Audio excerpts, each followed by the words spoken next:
বিশ্বকাপে মাঠে এবার নিয়মের বড় রদবদল।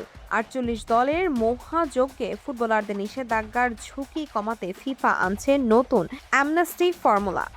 এখন আর আগের মতো কার্ডের বোঝা নিয়ে সেমিফাইনালে বাদ পড়ার ভয় থাকবে না। ফিফা জানাচ্ছে গ্রুপ পর্ব এবং কোয়ার্টার ফাইনালের পর সব হলুদ কার্ড মুছে যাবে বা বাতিল হয়ে যাবে। অর্থাৎ সেমিফাইনালের মতো মেগা ম্যাচে সেরা তারকাদের লড়াই দেখা এখন সময়ের ব্যাপার।